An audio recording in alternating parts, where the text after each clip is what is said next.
সমস্ত মুক্তিযুদ্ধ এবং মুক্তিযোদ্ধাদের ভাস্কর্য ভেঙে ফেলা, এবং সবচেয়ে বড় অপরাধ হলো 7 জন বীর শ্রেষ্ঠের ভাস্কর্য বিভিন্ন জায়গায় ভেঙে ফেলে মাটিতে পা দিয়ে মোড়ানো এবং আগুন দিয়ে পুড়ে দেওয়া।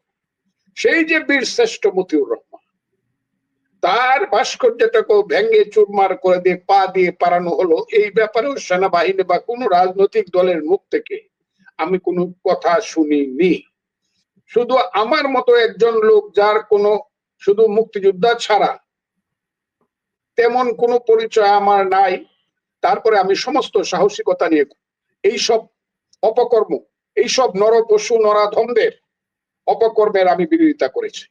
যে প্রথম এবং প্রধান ব্যক্তিকে আমি দেখলাম একজন মুক্তিযোদ্ধার গালে জুতা দিয়ে পিটাচ্ছে, একজন মুক্তিযোদ্ধার গলায় জুতার মালা দিচ্ছে, আমার কথাটা এই জায়গাতে সবচেয়ে বড় কথা আমি যেটি বলতে চাই, প্রকৃষ্ট কথা, উনাকে জুতা দিয়ে পিটানো হয়েছে যেহেতু উনি একজন মুক্তিযোদ্ধা। মুক্তিযোদ্ধারা এখন জুতার পিঠা খাবে, জুতার মালা গলায় দিবে। এইটা শুরু হয়েছে বহুদিন, প্রথম 5ই আগস্টের পর থেকে। এই যে আমি বলেছি, একটা কালো শক্তি এই দেশে রাষ্ট্র ক্ষমতা চক্রান্তমূলক ভাবে বকলমে দখল করে এই দেশের সমস্ত মুক্তিযুদ্ধ এবং মুক্তিযোদ্ধাকে তারা ধ্বংস করে দিতে চায়। আর মুক্তিযোদ্ধার গলায় জুতার মালা দেওয়া শুরু হয়েছিল 14 গ্রাম থেকে, যেখানে ওই কালো শক্তি জামাতের সেই সব নরপশু নরাধমেরা একজন মুক্তিযোদ্ধার গলায় মালা দিয়েছিল। সেটার কোনো প্রতিকার হয়েছে বলে আমার জানা নাই, জনগণ সেটা জানে।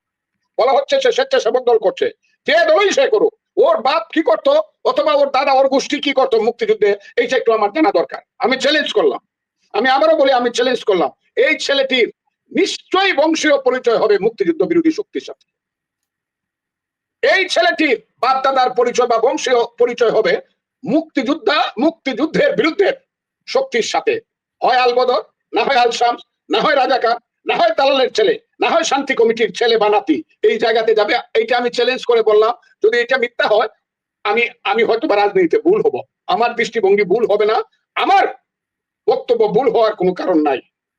কাজে ওই যে রাজাকারের ছেলেরা, আলবদর আল শামসের ছেলেরা, দালালের ছেলেরা, যাদেরকে ওই কয়েকদিন আগেও শেখ মুজিবকে আর চার নেতাকে আর ওই মন্ত্রী ওই এমপিদেরকে ছোট করতে গিয়ে একটাই সত্য কথা বলেছে, যে এই দেশের পাকিস্তানি হানাদার বাহিনীর সঙ্গে যারা সহযোগী শক্তি ছিল, তাদের মধ্যে আলবদর, রাজাকার, আল শামস, জামাত, নেজাম এবং মুসলিম লীগ ছিল। এবং আমার ধারণা এই ছেলেটি বা যারা এইসব করে, মুক্তিযোদ্ধার গলায় যারা জুতার মালা দেয়, তাদের হৃদয়ে ক্ষরণ আছে, তাদের হৃদয়ে রক্তকরণ হয়। হয়তোবা তার বাপ অথবা তার দাদা অথবা তাদের গোষ্ঠীর কোনো লোক মুক্তিযুদ্ধে বিরোধিতা করার কারণে মুক্তিযোদ্ধাদের হাতে হয় নিঃশেষ হয়ে গেছিল, জীবন শেষ হয়ে গেছিল, অথবা তারা দ্বিতীয় শ্রেণীর নাগরিক হিসাবে কুকুরের মতো এই দেশে বেঁচে আছে। তারা এখন তার প্রতিশোধ নিচ্ছে বলে আমি মনে করি। এই কারণে করেন, আমি করি না। এই কারণে আমি চাই না দেশের কোনো পরিবর্তন হলে আমার গলায় জুতার মালা পড়ো, আমাকে কেউ গালে জুতা দিয়ে বাড়ি দেখ। আমি চাই না এখন যারা সরকার চালাচ্ছে তাদের গলায় জুতার মালা দেওয়া হোক অথবা গলায় গালে জুতার বাড়ি দেওয়া হোক।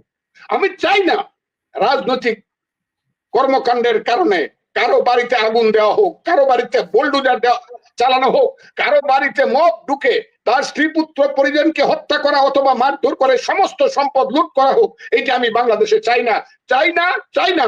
এতে আমার যা হবে হবে।